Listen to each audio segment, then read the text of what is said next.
Hey, how's it going, everybody?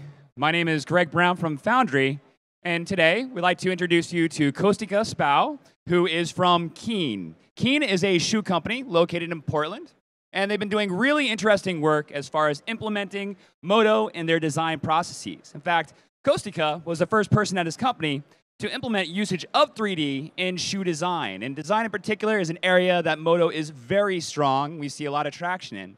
So I'd like to introduce Kostika to walk us through how he uses Modo to design shoes at Keen. Give him a round of applause.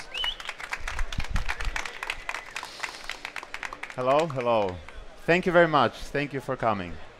This is my first time here at Siggraph and our team's first time. Thanks to the wonderful team from Foundry. We are here and we are presenting. So the title of this presentation is called Closer to Fantasy. And we're going to start showing a little bit of who we are, and then we'll get an unfold about the whole story. So who are we? So we are part of the Innovation Lab, which is part of First Group, which owns both Keen and Chrome. Keen is a footwear company, and then we have Chrome, which is an apparel, and it has some footwear. But our dominant company where we're trying the technology, 3D, virtual reality, will be Keen. So this is one of our biggest shoes. It's called Unique, as you might have seen already. It's a sandal. And the company focuses on outdoor trail running. We're based in Portland, Oregon. This is the logo, if you guys don't know what Keen is. And then this is the building, the headquarters. This is the building in Portland where we work at. And a nice fact about Keen is that when Keen moved here, they utilized all of the wood and all of the materials in the building, and only one truck left to go out with the scraps. And we utilized all of that to make beautiful chairs and tables. Actually, our conference table is part of a bowling alley. The floor of a bowling alley makes up the conference table. This is the store, which is part of that building, where we have a virtual reality set and we have a hologram display in one of the corners. We're tackling this from all sorts of angles. And this is the logo for Chrome, the clothing company. And then one of the biggest bags is one of the biggest parts from Chrome, and this is called the messenger bag. All right, so now we start. Now we start with a whole 3D approach here. So one of these bags is real, and one of them is completely modeled in Modo and rendered in another program. But we also render in Modo. And then this is what the outside of it looks like. This is the store. Now we're going to show you a direct contribution and how we use technology to go directly facing the world, direct to consumer, where we had our photography team and us work together with a few other talented folks from Portland to put together this really beautiful video.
So that was our direct contribution, working with lots of talented people. So now, thank you very much. Now, when I was a kid, I always, every toy or anything that I found around the house, it could have been the TV. I always wanted to open it up. So I wanted to see what's inside, what makes it work. So I'm going to show you what makes all of this work and who's responsible for all of this work that we do. And I'm going to introduce you to our team. Before I start, I want to tell you that I personally went and handpicked the team straight out of college because I believe that people, if I can go back and see myself, they have a passion when they come out of college. They have a passion. I'm going to go and I'm going to take over the world and I'm going to do amazing stuff. And I wanted to make sure that I get these people before their fire burns out. So here we start. So there's many areas of this, and we're going to talk a little bit about energy and how the team uses energy in different aspects of the whole system. So you have a full cup of energy, and then you place that in different areas, and we're going to show you how that works out. So we have programming, we have rendering, we have 3D modeling to put a product together, we have texturing, content managing, the content itself, it's king, and then we have educating. Now, educating is a pawn, but it's not a little thing. Educating is a pawn because you have to educate many areas of the company, and you have to go in all sorts of different parts and make sure that everyone understands that this is not just a toy, this is not just 3D, this is a big movement. So we have Eli McDonald, who is actually running this presentation. So she's our queen. She understands a little bit of everything and can open files, she can change things, but she focuses on managing the whole thing. As you need that, it's very important when projects are coming from all different angles and someone has to be in charge of assigning all of these components to the right team players. And then we have Sam Wyndham. Where is Sam? There he is. He's a 3D modeler, and he uses from our friends Algorithmic Substance Painter. Thank you very much. Together, combined with Modo, 3D modeling and texturing, they're very, very important. There's a bit of rendering involved. We do all of that in-house. And so then we have Rio, which is another 3D modeler, aka 3D modeling boss. Rio is a wonderful, they're all wonderful, but Rio is the person, Rio is like the Buddha of our team. Rio, no matter the deadline, no matter what's happening, the whole building can be on fire. Rio is the one who said, don't worry, we'll get it done. It'll all work out at the end. So thank you very much. Thank you very much, guys. And then we have Devin. Devin is the golden boy. He's the programmer. He takes all of our 3D and brings it to the consumers. He does the VR, he does the programming, he does the apps, he does anything that we desire. We simply meet with him and we show him with a verbal presentation or just a story or things written down on paper, and he just goes and comes back with wonderful experiences. Now, why Modo? Why are we using Modo and nothing else? I was using lots of, some people like wine and they try all sorts of different wine. I've tried a lot of different programs over the years, and there's some reasons, some strong reasons why we use Modo. And so we have the user interface. First of all, right out of the box, it's organized. It's like you walk into a room and everything is folded and everything is in place, and you don't have to look around, and it looks modern. It doesn't look outdated. The colors are right, everything. You just feel good as soon as you enter the program. And then there's an amazing community. The community, there's so many plugins. There are so many people that are so passionate about Modo. And you can just tell, and you wanna watch these tutorials. It's not like I'm just trying to get this information and I'm gonna sit here for hours and watch boring material. These are very passionate people who love what they do, and you can definitely see that. So again, yeah, there's the tutorials. There's so many of them. Most of them are free. Then there's the plugins. So all sorts of things that people come up with that you can use and match and mix. It's like being a DJ and taking all sorts of things that people are doing for all sorts of different industries and apply them as you see fit. So I wanna give a shout out to Pixel Fondue, which I pretty much every evening or almost every evening. My wife hates it. I go home and this is where I spend my time. I watch this. We have William Vaughn is a big contributor. This guy is insane. He puts a video one or two every single day. Then we have Adam O'Herm. I don't know if you've ever seen this guy, but he's so enthusiastic, passionate, unbelievable. And then you have Yazan, who actually, we had our first meeting before we even introduced Modo to the company. Before I even know what Modo was, we really clicked and talked about it. So there is also another portion to this. It's called Colorway.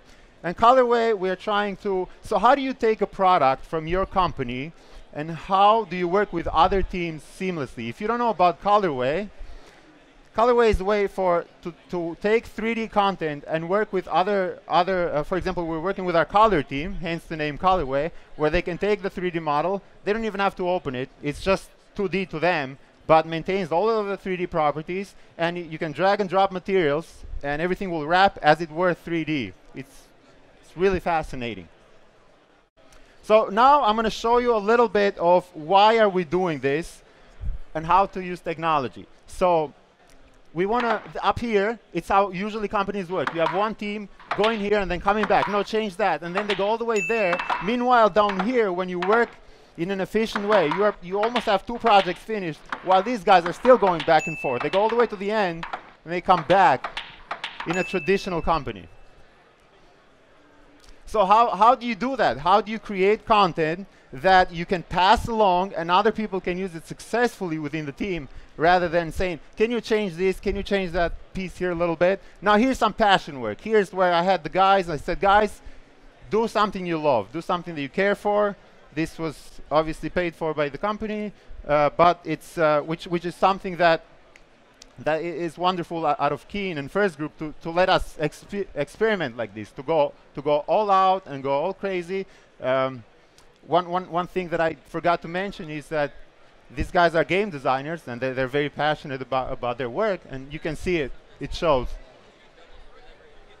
And then there's another scene here, which is a part of the store and part of the VR, which we put together.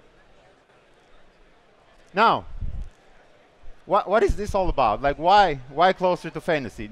I said nothing to you about how we're getting closer to fantasy. Well, let me show you.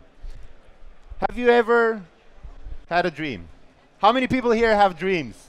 At night, not dreams I want to be a pilot, or not that, at night. You have dreams. Now, how many people have had lucid dreams? When you are aware of dreaming, where you can control your dream, or you can fly. Now imagine, with all of this technology and the virtual reality, imagine being able to do something that no one has ever been able to do in a dream.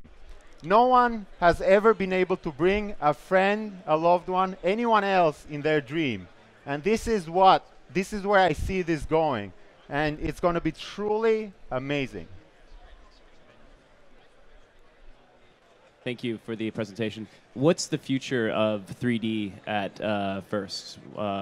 Where do you see 3D modeling and visualization going at Keen, for example? Because you just showed us some customer-facing virtual reality, which I'm aware of, and that great commercial. But are your merchandising teams, are your design teams using 3D? Great question. So we've started. As always, there's going to be pushback, but today we use blueprints. We use very, very old methods. And why are we doing this when we have 3D? When we are trying to educate the rest of the teams to work with the file, open the file. For example, someone who's making the product, someone who's making the shoe. If they had someone in their team that they can open the 3D file and measure right there from the 3D file, you don't have to play tennis, as I showed you on, or ping pong, as I showed you on that earlier slide, where the content is there, everything about the shoe is there, and we have to downgrade to a lower level to bring it to another team and present. And then whenever there's a change, all of that cycle has to reoccur. So we are trying to eliminate that cycle. We are trying to go from idea to 3D to manufacturing, because when you go from idea to 2D, and then from 2D to manufacturing, there's room for interpretation right here. But when you create an accurate 3D file, that's an instruction to a machine to make the file one-to-one. So we want to reduce screen to product and make that a very short distance.